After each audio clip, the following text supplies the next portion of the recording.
The massive Galactic Imperial flagship, Eternal Dominion, slipped into Earth's orbit with the silence of an apex predator. One moment, satellite communications functioned normally across the globe. The next, every network went dark simultaneously. Humanity's first indication of contact with an alien civilization wasn't a message of peace or curiosity. It was complete communications blackout. Admiral Zorvex stood on the command deck, his towering frame silhouetted against the holographic display of Earth. His exoskeleton, battle-scarred from 3 centuries of conquest, creaked slightly as he shifted his weight. 6 compound eyes blinked in sequence, a sign of mild irritation among his species. "Magnify Sector 4, he ordered, mandibles clicking. The hologram zoomed to display North America's eastern seaboard. Primitive infrastructure, still burning hydrocarbons for energy. Pathetic. His second-in-command, Sub-Commander Tralvor, approached with a data crystal. "The intelligence assessment is complete, Admiral. Humans classify as a Class 3 pre-warp species. Technological development consistent with early atomic age.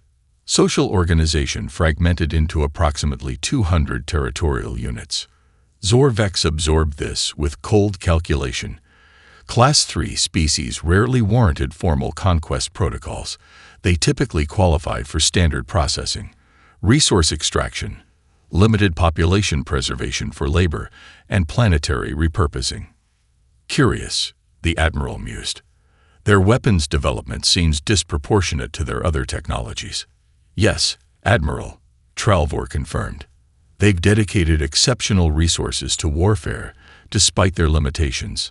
Psychological assessment suggests unusual aggression patterns and notable survivalist tendencies."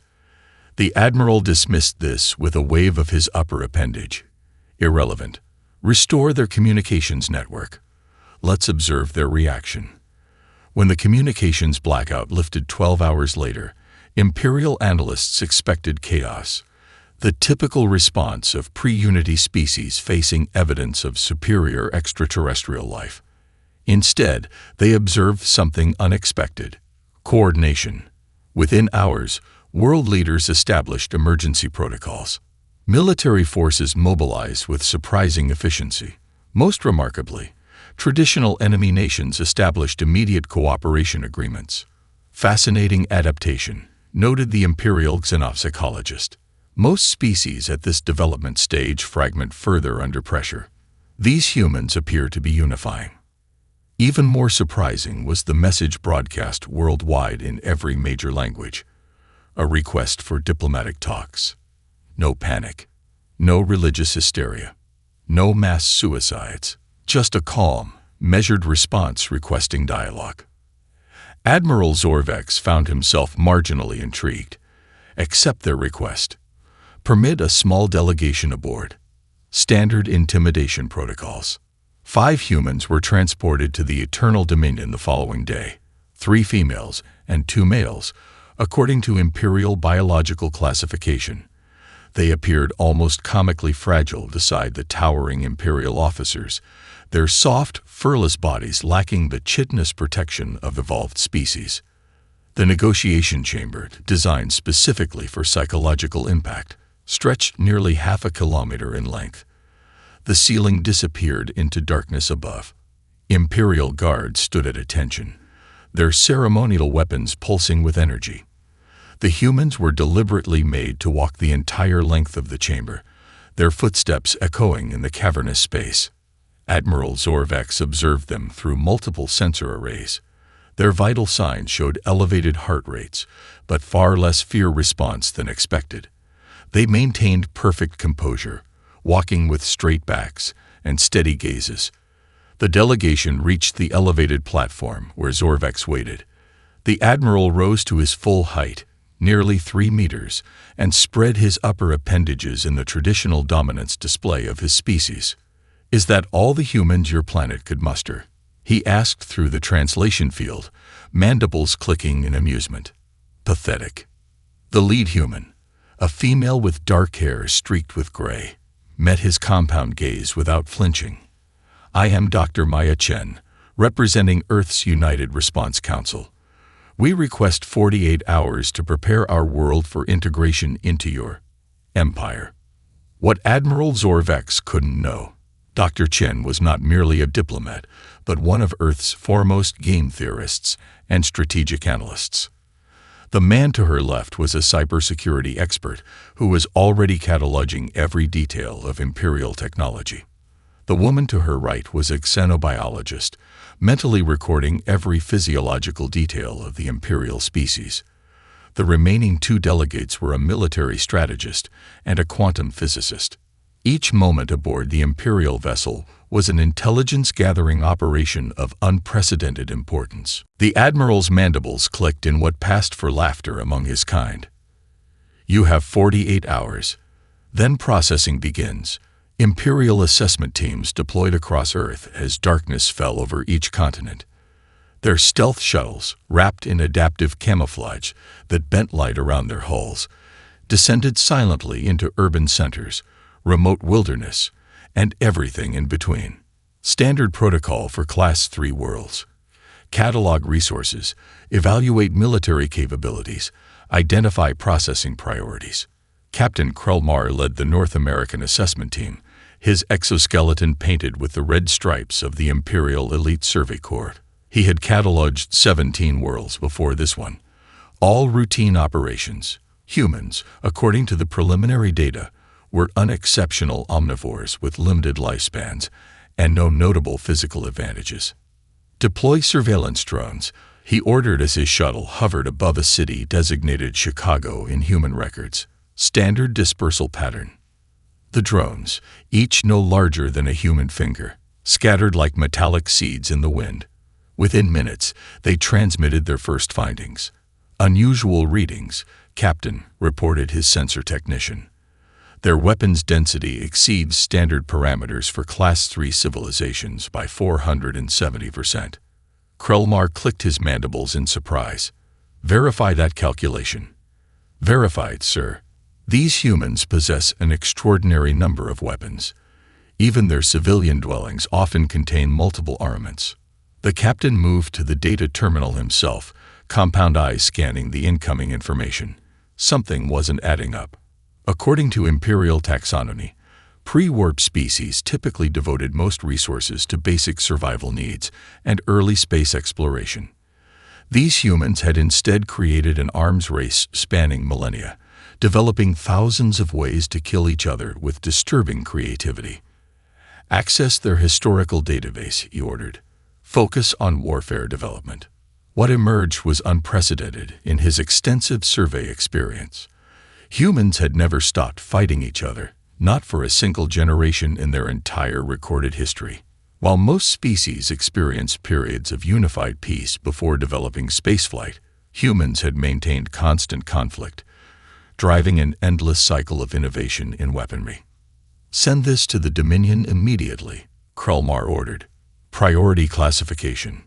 Meanwhile, across the planet, Cultural Officer Nevlox was experiencing a different kind of shock. The Empire's Cultural Assessment AI, designed to catalog and categorize alien societies, had crashed for the third time in 6 hours. This is impossible, she muttered, her purple-tinged kitten flushing darker with frustration.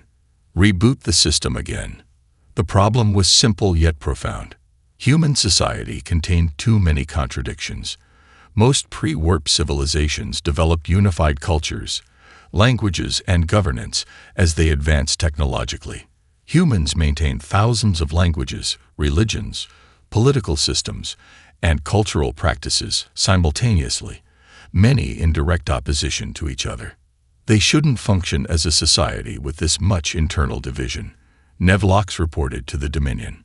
Yet somehow they've avoided self-extinction despite possessing nuclear capabilities for centuries. The military assessment team faced a different puzzle altogether.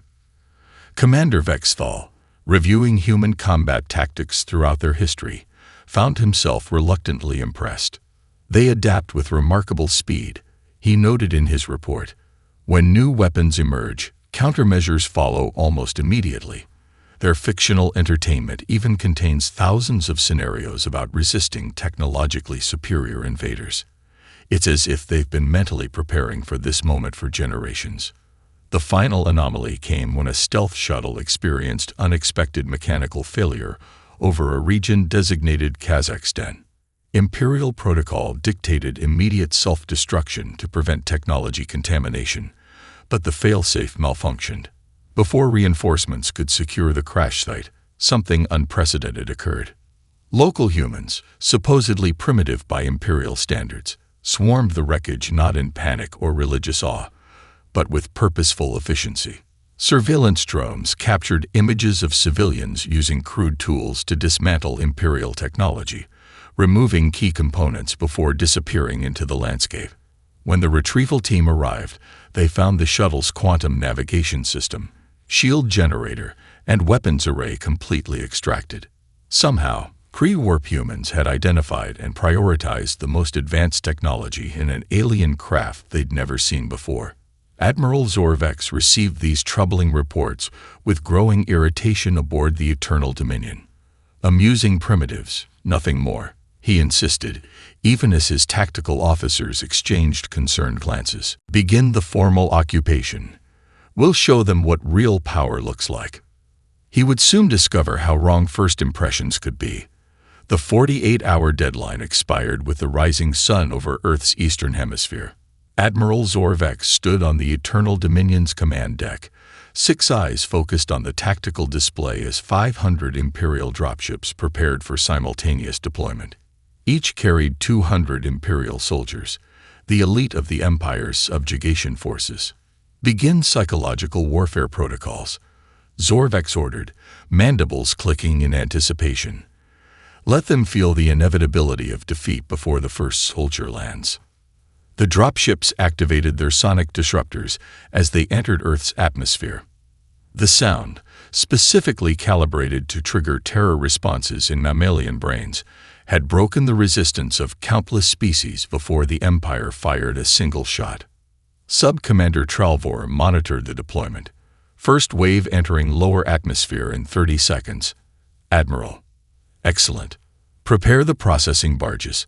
I want resource extraction to begin by. A proximity alarm interrupted him. On the tactical display, red warning indicators flashed across multiple dropships. What's happening? Demanded Zorvex.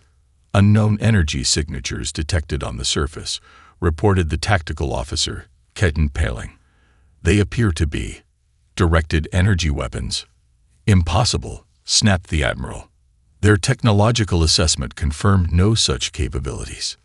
Before he could continue, 12 dropships vanished from the tactical grid simultaneously. The command deck erupted in frantic activity as status reports flooded in. Throughout Earth's atmosphere, Imperial forces encountered unexpected resistance. Electromagnetic pulses disabled dropship electronics in precise locations. Primitive but effective jamming disrupted formation communications. Most shocking of all, some dropships were being hit with weapons that incorporated elements of Imperial technology, hastily repurposed but undeniably effective. They're using components from the crashed assessment shuttle, realized Tralvor, mandibles clicking in distress. Somehow they've reverse-engineered our technology in less than 2 days. Admiral Zorvex's exoskeleton creaked as he clenched his appendages. Deploy the second wave with shield modifications. They cannot possibly have counters for all our technology. But the humans were just getting started. When Imperial forces managed to land in what human maps designated New Delhi, they expected to face disorganized resistance from local military forces. Instead, they encountered small, highly mobile units using unconventional tactics. Human soldiers didn't stand and fight as Imperial combat simulations predicted. They struck from unexpected angles, withdrew before counterattacks could connect, and prioritized targeting Imperial communication officers specifically. They're adapting to our tactical doctrine in real time, reported Field Commander Grexol from the Indian subcontinent. These aren't the actions of primitive warriors. They're implementing counter-strategies against protocols they shouldn't even understand. The worst came when Imperial Communications detected a sophisticated cyber intrusion attempting to access fleet command systems. The Empire's quantum encryption, unbroken for 12 millennia, was under attack from a pre-warp species. "How is this possible?" demanded Zorvex as his technicians frantically worked to contain the breach. "Their computational systems are silicon-based primitives." The cybersecurity chief's report was disturbing. "They're not brute-forcing our encryption, Admiral. They're using authorization pathways from the captured assessment shuttle. And they're learning our systems with unprecedented speed." Most concerning to Imperial Command, human morale refused to break. Traditional conquest relied on shattering enemy will through overwhelming technological superiority. But monitoring of human communications showed something unprecedented. Their resistance was strengthening under pressure. Military channels buzzed with innovation and adaptation. Civilian broadcasts rallied populations with defiant messaging. Zorvex made a decision that would later be scrutinized by the Imperial Council. Deploy the elite suppression forces. Target major population centers. Show these primitives the true meaning of Imperial power. As the suppression forces prepared their bombardment, Imperial sensors detected something unusual. Hundreds of primitive satellites were changing orbit, converging on Imperial positions. "Ignore them," ordered Zorvex dismissively. "Primitive orbital trash cannot harm our fleet." It was the first of many fatal underestimations he would make about humanity. The elite suppression forces struck with methodical precision. 20 major cities suffered simultaneous bombardment, Imperial energy weapons carving glowing trenches through urban landscapes. The attacks were deliberately calibrated, not to maximize casualties, but to shatter human morale. Standard Imperial doctrine: demonstrate overwhelming power, then offer survival in exchange for submission. From the command deck of the Eternal Dominion, Admiral Zorvex monitored the aftermath, expecting the pattern he'd seen on 100 worlds. Panic, followed by desperate pleas for mercy. Instead, the human emergency channels exploded with something entirely different: collaboration. "This can't be right," muttered Sub-Commander Tralvor, monitoring the communications intercepts. "They're sharing technical specifications across former enemy nations." The Admiral himself moved to the communications station, compound eyes narrowing as he observed the unprecedented response. Medical professionals worldwide shared treatment protocols for injuries caused by Imperial weapons. Engineers broadcast specifications for jury-rigged shields against Imperial energy signatures. Military personnel from traditionally hostile nations coordinated global resistance strategies in real time. "This defies all xenopsychological models," reported Chief Analyst Mervox. "They're collaborating more effectively under attack than during peace." The Eternal Dominion's Xenopsychology Division worked frantically to understand this anomaly. Their preliminary report sent tremors through Imperial Command. Human social cohesion appears to strengthen proportionally to external threat level. Unlike most species, their tribal divisions dissolve rather than intensified when facing existential dangers. Admiral Zorvex faced increasing scrutiny from the Imperial Council. His routine conquest was consuming far more resources than projected. The tactical situation deteriorated hourly as humans deployed increasingly sophisticated countermeasures to Imperial standard tactics. "They can't possibly sustain this resistance," Zorvex insisted during the Council transmission. "Their technology remains primitive. Their resources finite. It's merely a matter of time." The transmission had barely ended when alarms blared across the command deck. On the tactical display, an Imperial cruiser, the inevitable Conquest, disappeared from formation. "What happened?" demanded Zorvex. The tactical officer's kitten paled. The cruiser was struck by multiple kinetic impacts. Humans have converted their orbital satellites into weapons. The Admiral stared in disbelief at the footage. Hundreds of crude satellites, simple constructions of metal and silicon, had been deliberately deorbited to converge on the Imperial vessel. Individually harmless, collectively devastating. "They're weaponizing their own space junk," whispered Tralvor in horrified admiration. Such a tactic isn't in any Imperial defense protocol. Zorvex retreated to his private chamber, mandibles clicking rapidly in distress. He accessed the original psychological assessment of humans, focusing on sections he previously dismissed as irrelevant. The profile described a species evolved through constant conflict, developing unique cognitive adaptations for warfare. The analysis contained a warning he'd ignored. Unlike most evolved species, human technological advancement accelerates during conflict rather than peace. Their innovation curve under existential threat cannot be reliably predicted by standard models. The Empire had inadvertently created perfect conditions for what xenohistorians were now calling an innovation explosion, giving humans both motivation, existential threat, and resources, Imperial technology, to reverse engineer. When Imperial forces attempted to strike Earth's power infrastructure, they discovered humans had already decentralized critical systems. When they targeted communication networks, secondary systems immediately activated. The humans weren't just fighting back, they were anticipating Imperial tactics and preparing counters before attacks even launched. The final indignity came when Imperial intelligence intercepted human entertainment broadcasts. Rather than showing fear, human media outlets had begun producing morale-boosting content that mockingly depicted Imperial soldiers as incompetent. Some human regions had even created humorous songs about the bug-eyed invaders that spread virally across their information networks. Admiral Zorvex made his second fateful decision. "Deploy the planet crackers," he commanded, his voice tight with rage. "This experiment in resistance ends now."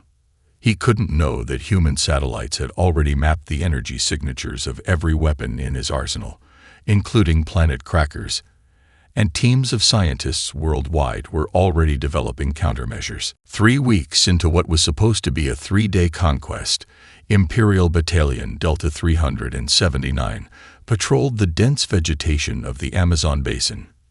Their mission: locate and destroy a suspected human resistance base. Commander Vectol led his 60 elite soldiers with practiced confidence. Despite recent setbacks, he remained certain of Imperial technological superiority. "Spread out, standard search pattern," he ordered through the encrypted comm channel. "These primitives cannot hide their heat signatures from our sensors." 6 hours later, Imperial Command received the battalion's automated distress signal. The rescue team dispatched to investigate also went silent within an hour of landing. The third team deployed with full combat protocols activated and managed to transmit 30 seconds of surveillance footage before communications cut out. Admiral Zorvex watched the grainy recording with mandibles tight against his face. The footage showed glimpses of human fighters moving through the undergrowth with unnatural speed and precision. They wore improvised armor crafted from salvaged Imperial technology. Most disturbing, they moved differently than regular humans, enhanced somehow, more lethal. "They've adapted our exoskeleton technology," whispered Sub-Commander Tralvor, kitten paling. In 3 weeks. The Amazon incident, as it became known in Imperial records, marked a turning point. Imperial forces across Earth reported similar encounters. The humans were no longer simply defending. They were hunting. In the mountains of Afghanistan, an Imperial dropship landed to resupply a forward base. As the crew disembarked, snipers eliminated the officers with targeted shots to breathing apertures, the smallest vulnerable point in Imperial exoskeletons. The snipers used projectile weapons, not energy-based, simple but precisely calibrated to penetrate Imperial armor at its weakest points. "How do they know where to hit us?" demanded Field Commander Grelvox after losing his third patrol. "Our physiological data wasn't in any captured databases." The answer emerged when Imperial intelligence located and raided a human scientific facility buried beneath a hospital in what humans called Switzerland. Inside, they discovered multiple Imperial exoskeletons undergoing systematic dissection and analysis. Human scientists had mapped every component, every vulnerability. Most alarming to Zorvex was the discovery of psychological warfare operations targeting Imperial troops specifically. Humans had begun broadcasting on Imperial personal channels, somehow breaking through quantum encryption to reach individual soldiers directly. The messages were carefully crafted to exploit the neurological vulnerabilities of different Imperial species. "They're telling my soldiers that their egg clutches on the homeworld are being neglected," reported Battalion Commander Hisquar from the Australian front. "How could they possibly know about our reproductive concerns? That information isn't even in our military databases." The answer became clear when Imperial intelligence captured a human hacker collective operating from a mobile underground facility. The humans weren't breaking Imperial encryption. They were using the authorization codes from captured Imperial officers. More disturbing, they had assembled detailed psychological profiles of each Imperial species by observing physiological responses during interrogations of captured soldiers. Imperial troops, accustomed to being apex predators in conquest operations, began showing stress responses. Transfer requests doubled, then tripled. Morale plummeted when rumors spread that humans could smell fear pheromones and targeted fearful Imperial troops first, a rumor humans themselves had planted in Imperial communications. The final shock came when humans deployed their first functioning energy shields during an Imperial assault on human fortifications near Beijing. The shields were crude by Imperial standards, but incorporated design elements that suggested humans had not just copied Imperial technology, but improved it for their specific tactical needs. "They're adapting faster than any species we've encountered," the chief Imperial scientist reported directly to the Council, bypassing Zorvex entirely. "At current progression rates, they'll achieve rough technology parity within months, not centuries." The Imperial Council's response was immediate. Admiral Zorvex received a direct transmission: "Withdraw and regroup. Prepare for full-scale intervention." As Imperial forces began tactical retreat, they faced the heaviest human attacks yet. Somehow, humans had obtained Imperial withdrawal protocols and exploited the predictable patterns mercilessly. 6 months after the humiliating withdrawal, the 7th Imperial Armada emerged from hyperspace in the Sol system. 2,000 warships, a force typically assigned to suppress rebellions across entire galactic sectors, arranged themselves in battle formation. At their center, the dreadnought Inevitable Dominion dwarfed even the Eternal Dominion by an order of magnitude. Admiral Zorvex, restored to command after intense political maneuvering, stood on the bridge with mandibles held tight against his face, the posture of absolute determination in his species. His exoskeleton now bore ceremonial war markings, the red and gold insignia, declaring this a purification campaign rather than a standard conquest. "Commence full-spectrum scan of the target world," he ordered, 6 eyes fixed on the main display. "I want every defensive position mapped before we engage." The results defied Imperial prediction models. The tactical officer's kitten paled as the data streamed in. "Admiral, they've built a planetary shield." The display showed it clearly, a crude but functional energy barrier encompassing Earth's upper atmosphere. More alarming, the planet's moon now hosted defense installations of hybrid human Imperial design. Most shocking of all, small human vessels performed intercept maneuvers using propulsion systems that weren't even theoretical in human science 6 months ago. "How?" demanded Zorvex, kitten cracking under the strain of his clenched appendages. "This level of advancement should take centuries." The Imperial Science Directorate had prepared extensive briefings on this very question.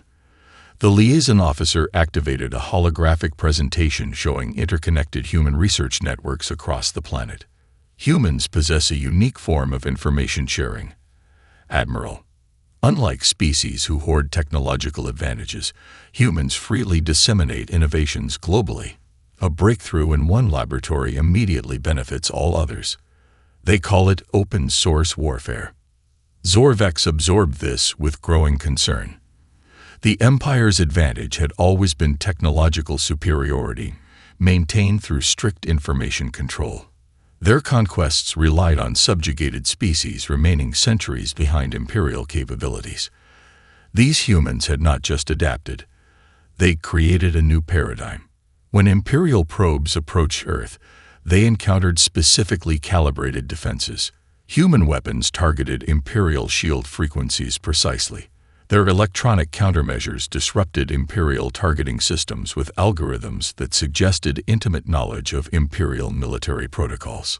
"They've studied us more effectively than we studied them," noted Sub-Commander Tralvor quietly. Most disturbing to Imperial Command, humans had begun broadcasting their resistance strategies to other worlds in nearby sectors. Using captured Imperial communication systems, they transmitted technical specifications, tactical analyses, and something the Imperial xenopsychologists considered even more dangerous: inspiration. Zorvex received an emergency transmission directly from the Imperial Council. The contamination must be contained at any cost. The Admiral understood the implicit authorization. "Deploy the Sundering Array," he commanded, voice tight with barely controlled rage. "This world has forfeited its right to exist." The Sundering Array, a planet-killer weapon that could shatter Earth's tectonic plates, moved into position. As the weapon powered up, Imperial sensors detected energy signatures launching from Earth's surface. Hundreds, then thousands. "Nuclear launches?" asked Tralvor, voice trembling. "No," responded the tactical officer, compound eyes widening. "They're targeting the array's focal points specifically. Their trajectory calculations suggest they've somehow analyzed its structural vulnerabilities." The resulting cascade failure tore through the Armada's formation, creating a spectacle visible across the sector. As Imperial ships exploded or drifted powerless, a transmission reached Zorvex's command vessel, a simple message in perfect Imperial formal language. "Perhaps you should have sent more ships." The transmission was simultaneously broadcast to every world in the sector, including Imperial colony planets. The sender identification code, impossible to fake under Imperial protocols, showed the message originated from Earth Defense Command, humanity. For the first time in his 3-century career, Admiral Zorvex knew the alien emotion humans called fear. The Imperial Council Chamber, a vast hexagonal hall that had witnessed 12 millennia of uncontested rule, erupted into chaos. Council members from 17 species gestured with various appendages, vocal structures producing a cacophony of outrage, fear, and accusation. The human situation had evolved from a minor conquest to an existential threat to Imperial stability. "Order," demanded High Counselor Vexmera, her crystalline exoskeleton vibrating at a frequency that cut through all other sounds. "This is the first emergency session in 7 centuries. We will proceed with discipline." The holographic display at the chamber center showed the humiliating defeat of the 7th Armada, a catastrophe visible across half the galaxy. The cost in ships, resources, and Imperial lives was unprecedented for a single-planet conflict. "The human contamination must be eliminated regardless of cost," insisted Counselor Drexnar of the warrior caste, his massive form rising to its full height. "Deploy the extermination fleet, and risk losing yet more of our military assets," countered Counselor Tevalia of the Science Directorate, her delicate sensory fronds waving in agitation. "These humans adapt to our tactics faster than we can implement them. We must understand them before confronting them again." What truly terrified the Council wasn't just human military resistance, it was the ripple effect across the Empire. Reports from 20 sectors indicated subject species were watching events on Earth with dangerous interest. Previously docile slave worlds had begun showing signs of unrest. Imperial governors reported increased resistance inspired by the human example. The intelligence briefing delivered by Arch-Spymaster Krulvox penetrated the Council's denial. Multiple captured human databases confirm they have transmitted detailed technical specifications of Imperial vulnerabilities to at least 34 subjugated worlds. More concerning, they've established direct communication with leaders of resistance movements on these planets. How could pre-warp primitives possibly reach worlds across sectors? Demanded a council member. "They're using our own communication network," the Spymaster replied, sensory appendages drooping in shame. "They've compromised the quantum relay system," Messages appearing to come from Imperial Command are actually human transmissions. Meanwhile, on Earth, the Global Defense Council convened in their underground headquarters beneath the Swiss Alps. Holographic displays showed the status of the planetary shield, holding stable at 87% power, and the deployment of newly constructed defense platforms in Earth orbit. Dr. Maya Chen, now serving as Director of SINA Strategic Operations, addressed the assembled leaders. The recovered Imperial databases have given us a complete picture of the galaxy we've joined. The Empire has subjugated thousands of species through the same tactics they attempted here: technological intimidation and overwhelming force. The display shifted to show dozens of worlds, each with populations in the billions living under Imperial occupation. Resources stripped from these planets fueled the Empire's expansion, while native species served as slave labor. We've established contact with resistance movements on 14 worlds, continued Chen. But rather than calling for immediate rebellion, we're implementing a more effective strategy. That strategy represented humanity's unique contribution to galactic resistance. Instead of urging direct confrontation against Imperial might, humans offered knowledge. Earth engineers shared their adaptations of Imperial technology. Human tacticians explained weaknesses in Imperial military doctrine. Human psychologists provided insights into breaking Imperial conditioning. This isn't just about our survival anymore, Chen told the Council. We've inadvertently become the catalyst for a galactic revolution. In the Imperial Council chamber, the debate raged for days. Some advocated destroying Earth completely with the Empire's most powerful weapons. Others insisted on quarantining the entire sector. The analysts delivered devastating news. It was too late. Human ideas had spread beyond containment. In a desperate move, the Empire contacted the mysterious Precursor Alliance, ancient beings who normally remain neutral in galactic affairs. They requested intervention against the human contagion. The Precursor representative arrived at the Council chamber, a swirling mass of energy that coalesced into a vaguely humanoid form. It listened to their plea, then responded with words that sent ice through the Council's collective spines. We have been watching the humans with interest. Their development pattern is unusual. We decline to intervene against them.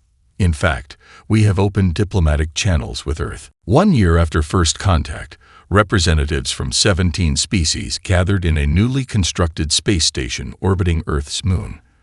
The Unity platform had been built through collaboration between humans and recently liberated species from nearby systems. Its architecture reflected this diverse partnership. Sections showing the elegant crystalline preferences of the Altharian people existed alongside the mathematical precision of vectary construction and the practical functionality of human design.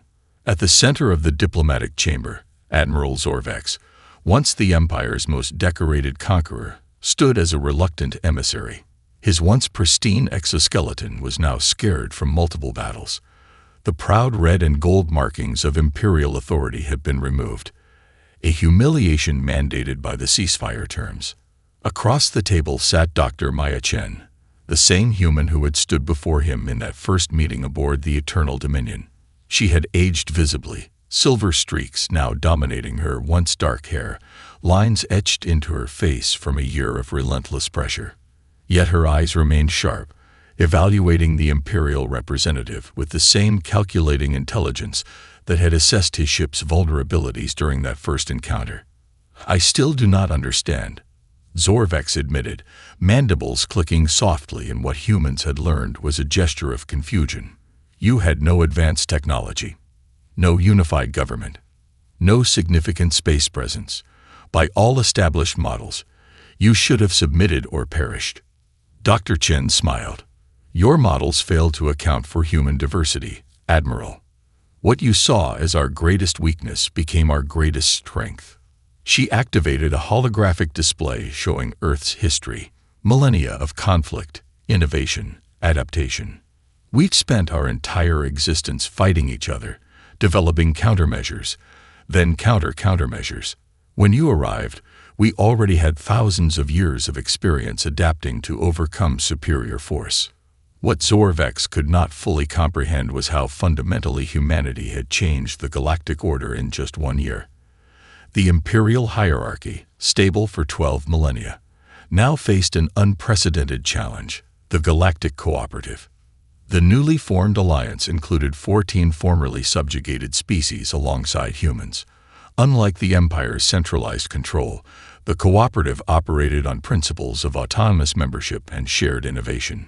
Member species retained cultural independence while contributing to collective defense and technological advancement.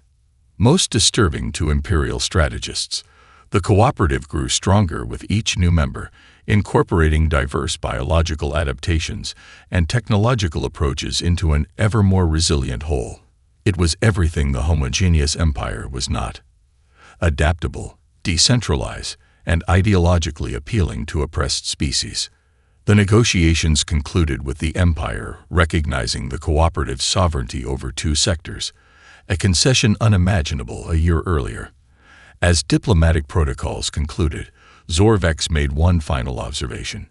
"You could have pushed your advantage, Dr. Chen. Our defenses on the rimward sectors are still vulnerable. Why stop your expansion?" Chen's answer shook him to his core. "Because we're not you, Admiral. We don't seek conquest. We seek connection." But make no mistake. She leaned forward, her voice dropping to a whisper. "If the Empire attempts to process another developing world, you'll find that what you've seen of humanity so far was us showing remarkable restraint." As Zorvex departed the station, his shuttle passed a fleet of new cooperative vessels.